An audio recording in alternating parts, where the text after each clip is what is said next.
Style icon Shruti Haasan చేతుల మీదుగా Shubhapradam shopping mall July 3 నల్గొండలలో గ్రాండ్ ఓపెనింగ్.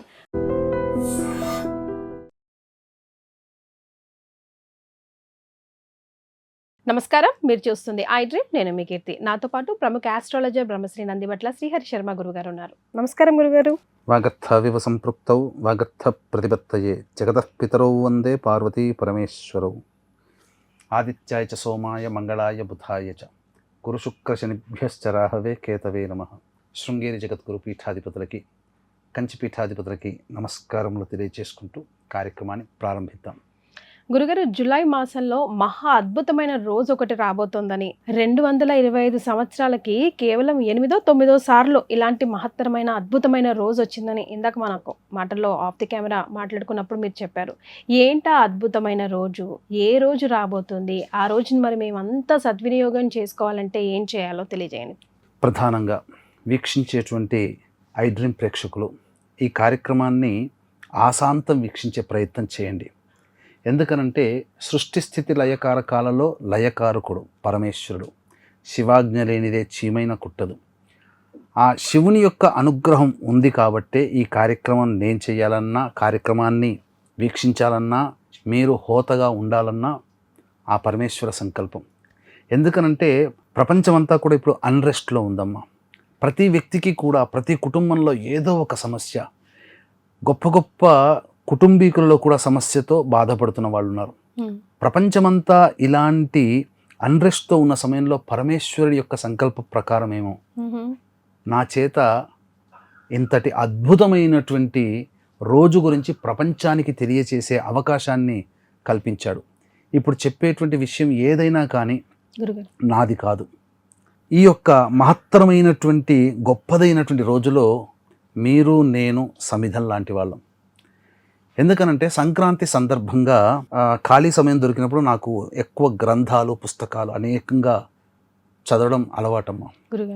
ఈ సందర్భంగా నాకు తెలిసినప్పుడు ఒక అద్భుతమైన రోజు విషయం గురించి నాకు తెలిసినప్పుడు నేను చాలా సంతోషించి ఇలాంటి రోజు ఎప్పుడైనా వస్తుందా అని ఈ సంవత్సరంలో అని చెప్పి మొత్తం ఈ సంవత్సరం పంచాంగం అంతా తీసి చూశాను. పరాభవనామ సంవత్సరంలో చాలా వెరీ వెరీ వెరీ లక్కీగా ఈ జూలై మాసంలో ఆ చెప్పినటువంటి లక్షణాలు కలిగిన రోజు కనిపించింది. అంతటితో ఆగకుండా ఇలాంటి రోజు వచ్చింది, మంచిది, ఇంకా భవిష్యత్తులో ఎప్పుడు వస్తుందని చెప్పి ఇంకా ముందుకు వెళ్ళాను. వెళితే 2053 సంవత్సరంలో ఇలాంటి రోజు వస్తుంది. ఇంకా ముందుకెళ్తే 2070కి వచ్చింది. ఇంకా ముందుకెళ్తే 2110కో వస్తుంది. అది ఇంకా వెనక్కి కూడా వెళ్ళి చూశాను ఇలాంటి రోజులు ఎప్పుడెప్పుడు వచ్చింది, ఇంతకుముందు ఎప్పుడు సంభవించింది అని చెప్పి. అంటే ఇంతకుముందు చెప్పినట్టుగానమ్మా 2053లో 2070లో వచ్చింది అన్నాను కదా. ఇప్పుడు ఏ ఏ రోజుల్లో వచ్చిందో ఈ 225 సంవత్సరాల్లో తెలియజేస్తాను. ముందుగా 13 జూలై 2026లో వచ్చింది, 15 జూలై 2053లో వచ్చింది, 8 జూలై 2070లో వస్తుంది. ఇక వెనక్కి వెళ్ళినట్లయితే 12 July 1999, 19 July 1982, 18 July 1955, 25 July 1938, 16 July 1928, 24 July 1911. ఇలా 225 సంవత్సరాల కాలంలో కేవలం 9 సార్లు మాత్రమే వచ్చింది. ఇప్పుడు మనకు 13 జూలై నాడు వస్తుంది. వీక్షించేటువంటి ప్రేక్షకులు కూడా ఇది మిస్ అయ్యామా మళ్ళీ 27 సంవత్సరాల తర్వాత. కాబట్టి అందరూ ఇటువంటి అవకాశాన్ని సద్వినియోగపరుచుకొని మీ బంధువులకి, స్నేహితులకి ఈ సమాచారాన్ని చేరవేయండి. ఎందుకనంటే ఇటువంటి అతి మహిమాన్వితమైనటువంటి రోజు గురించి తెలుసుకున్నప్పుడు స్వార్థంగా ఆలోచించగలిగితే నేను చేసుకొని, నేను నా కుటుంబం సుఖంగా ఆ పరమేశ్వర అనుగ్రహాన్ని పొందవచ్చు. కానీ నేనున్న స్థానము గురుస్థానం. గురువు అంటే జ్ఞానాన్ని పంచే స్థానం. నాకు తెలిసింది 10 కుటుంబాలు ఆచరించి ఆ 10 కుటుంబాలు బాగుపడితే చాలనుకునే మనస్తత్వం. కాబట్టి ఇది ప్రసార మాధ్యమంగా అయితేనే 10 మందికి తెలుస్తుంది. 10 మంది కాదు, వందల, వేలు, లక్షల కుటుంబాల్లో వాళ్ళ సంకల్ప జ్యోతిని వెలిగించిన వాళ్ళం అవుతాం. సమిధలుగా మీరు నేను. ఎందుకనంటే ఈ కార్యక్రమం మీరు ఉండి నా చేత చేయించాలన్నా, ఈ కార్యక్రమాన్ని వీక్షించాలన్నా పరమేశ్వర సంకల్పం. పరమేశ్వర సంకల్ప ప్రకారం చేత ఈ కార్యక్రమాన్ని వీక్షించే యోగ్యత పరమేశ్వరుడు వాళ్ళ జీవితాల్లో బాగుపరచాలి అనే సంకల్పం పెట్టుకున్న వాళ్ళకి మాత్రమే ఈ వీడియో కనిపిస్తుంది. ఈ వీడియో పూర్తిగా చూస్తారు. ఈ వీడియో పూర్తిగా చూసి ఆచరించిన వాళ్ళు, పరమేశ్వర అనుగ్రహం ఉన్నవాళ్ళు మాత్రమే ఆ యొక్క ఫలితాన్ని పొందుతారు. గురుగారు ఒకటా రెండా అమ్మ, 100 మహాశివరాత్రులు కలిస్తే ఎంత మహిమ కలిగినటువంటి రోజో ఈ ఒక్కరోజు అటువంటిది. విశేషం ఏంటంటే ఎప్పుడు వస్తుంది గురుగారు? ఇది 13వ తారీఖు జూలై రోజున వస్తుంది. విశేషం ఏంటంటే పరమేశ్వరుని జన్మ నక్షత్రం ఏంటమ్మా? ఆరుద్ర నక్షత్రం. పరమేశ్వరునికి ప్రీతికరమైన రోజు ఏంటి? మహాశివరాత్రి, మాస శివరాత్రి. అలాగే ఏ వారము పరమేశ్వరునికి ప్రీతిగా అభిషేకం చేసుకుంటాం? సోమవారం. ఈ 3 కలిసి వచ్చిన రోజు జూలై 13వ తారీఖు రోజున వస్తుంది. అంతకు మించి ఇంకా అసలు ఎక్కడ 2053 సంవత్సరం వరకు లేదు. కాబట్టి 2053 సంవత్సరంలో ఎవరు చూడగలుగుతారు? 30-40 ఏళ్ల వాళ్ళు చూడగలుగుతారు. 60-70 ఏళ్ల వాళ్ళు చూడలేరు కదా. అంతే. కానీ పరమేశ్వరుని చేతిలో ఏమేమి ఉన్నాయి అన్నీ పెట్టుకున్నాడు. విద్యనిస్తాడు, ధనాన్ని ఇస్తాడు, చక్కటి సంతానాన్ని ఇస్తాడు, వివాహ యోగ్యతని కలగచేస్తాడు, ఇవన్నీ మంచి ఉద్యోగం పదవిని ఇస్తాడు. ఇవన్నీ కావాలి అని అంటే ఆయుష్ కావాలి కాబట్టి ఆయుష్ని కూడా ప్రసాదిస్తాడు. కాబట్టి ఇది చాలా మహిమాన్వితమైనటువంటి సమయం. సోమవారం, మాస శివరాత్రి, ఆరుద్ర నక్షత్రం సమేతంగా, పైగా కృష్ణ చతుర్దశి కలిసినటువంటి రోజమ్మా. కృష్ణ చతుర్దశి. కాబట్టి ఈ రోజున ఒక అద్భుతమైనటువంటి పరిహారము తెలియచేస్తాను. వీక్షించే ప్రేక్షకులు అందరూ కూడా ఈ పరిహారాన్ని వాళ్ళ ఇంట్లో వాళ్ళు చేసుకోవచ్చు.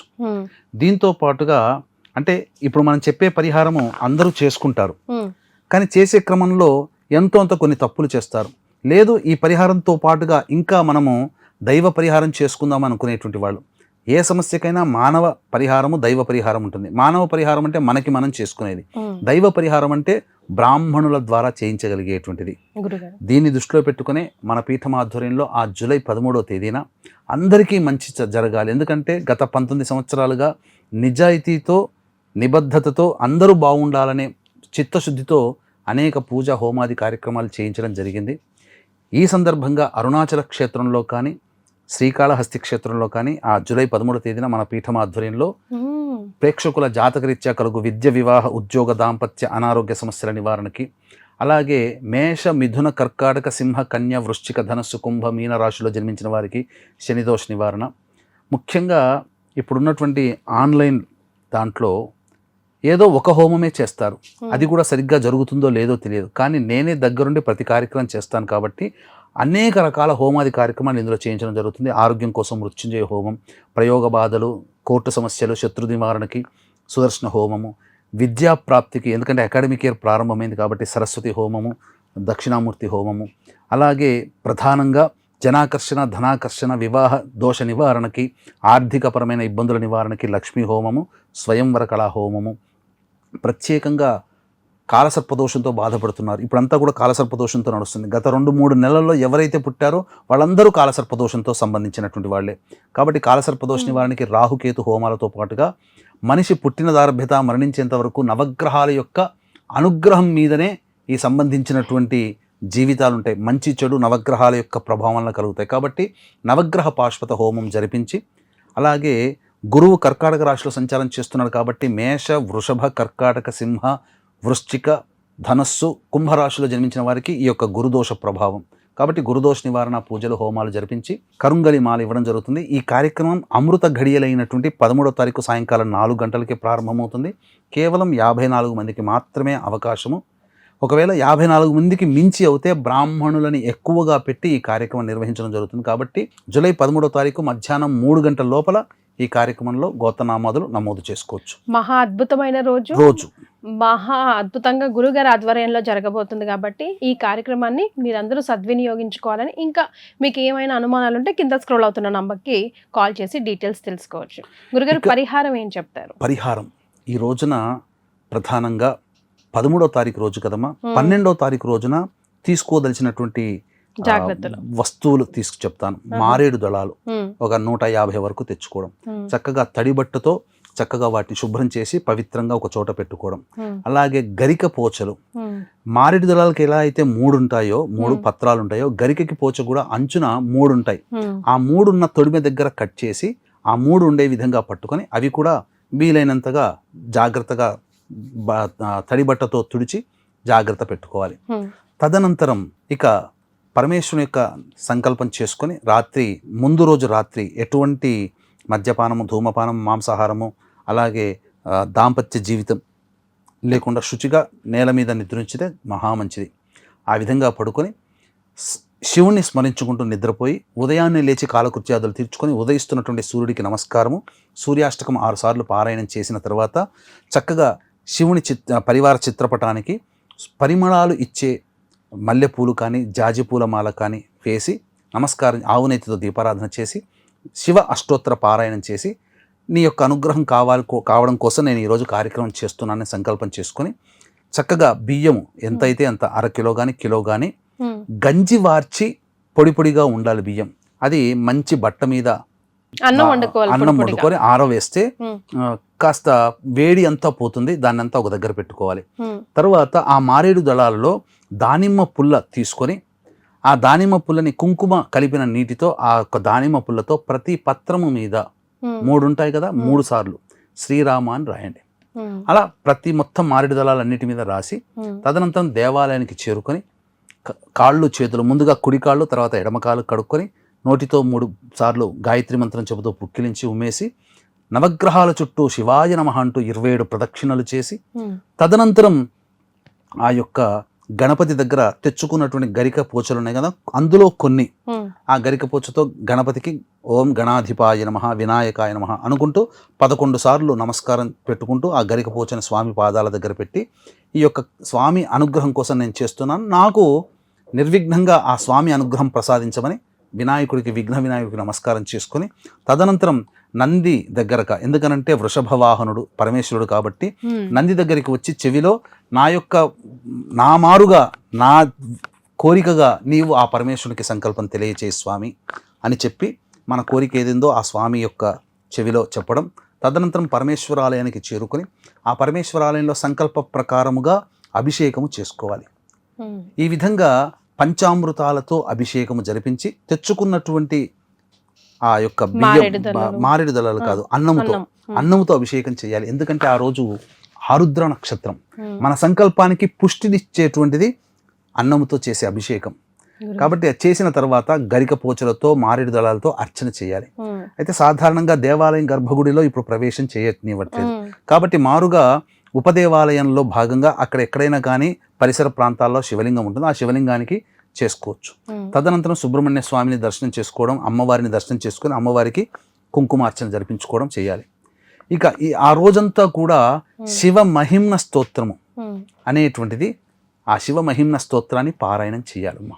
గురుగారు, మరి శివరాత్రి రోజు మనం అయితే ఉపవాస దీక్ష జాగరణ ఎలా అయితే చేస్తామో మాస శివరాత్రి సందర్భంగా అలాగే చేయాలంటారా?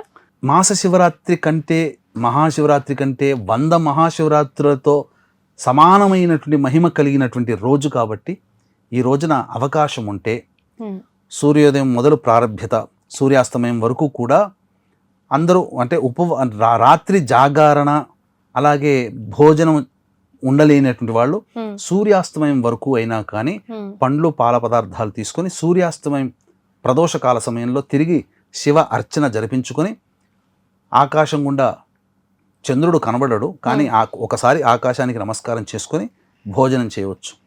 ఒకవేళ ఉండదలిస్తే గనక ఆ రోజంతా కూడా ప్రదోషకాల సమయంలో ఆ రోజున శివ అర్చన జరిపించుకొని ఆ రోజంతా శివనామ స్మరణ చేసుకుంటూ జాగరణ చేసి ఉదయాన్నే మళ్ళీ లేచి కాలకృత్యాదులు తీర్చుకొని తదనంతరం శివ అర్చన లేదా అభిషేకం చేసుకొని అతిథులకి అనాథలకి ఏదైనా అన్న పదార్థాలు లేదా తినే పదార్థాలు పెట్టి ఇంట్లో భోజనం చేసి ఆ యొక్క వ్రత సమాప్తి గనక చేసుకుంటే నిజంగా చెప్తున్నానమ్మా, ఏ కోరిక కోసమైతే విద్య కావాలనుకునే వాళ్ళకి విద్య, భార్య లేదా భర్త కావాలనుకునే వాళ్ళకి చక్కటి దాంపత్య జీవితం కావాలనుకునే వాళ్ళకి, ఉద్యోగం కావాలనుకునే వాళ్ళకి, పదవి కావాలనుకునే వాళ్ళకి, ఇలా 1-2 ఏది కోరితే అది ఇచ్చేటువంటి వాడు ఆ రోజున అతి ప్రసన్నముగా మహాశివరాత్రి రోజున చేస్తేనే ఎంతో పుణ్య ఫలితము, ఎంతో గొప్పదైనటువంటి యోగము కలిగినటువంటి రోజు. అటువంటిది 100 మహాశివరాత్రులతో సమానమైనటువంటి రోజున ఈ యొక్క కార్యక్రమాన్ని మనం చేసుకోవడం ద్వారా అపారమైనటువంటి శివానుగ్రహాన్ని పొంది కార్తీక మాసం లోపల వాళ్ళ సంకల్పం నెరవేరుతుంది అని చెప్పడంలో ఏమాత్రం సందేహం లేదు.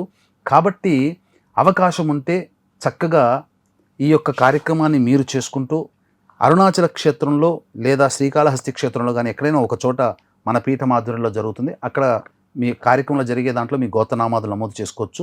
నా దగ్గరే చేయాలని నియమం లేదు. ఎక్కడైనా కానీ మీకు నమ్మకం ఉన్న చోట ఎక్కడైనా చేయించుకోండి. కానీ మీరందరూ బాగుపడాలి, మీ యొక్క సంతోషంలో నేను భాగస్థునవ్వాలని మనస్ఫూర్తిగా కోరుకుంటున్నానమ్మా. సంతోషం గురుగారు. నిజంగా మహత్తరమైన రోజుని చాలా మందికి తెలిసి కూడా ఉండదు. మీ ద్వారా మేము తెలుసుకున్నాం. ఐడ్రీమ్ ప్రేక్షకులు నిజంగా ఎంతో పుణ్యం చేసుకుని ఉంటారు. ఈ రోజుని మనం అందరం కూడా సద్వినియోగం చేసుకోవాలి. ధన్యవాదాలు గురుగారు. సర్వం శ్రీ ఉమామహేశ్వర పరబ్రహ్మార్పణమస్తు.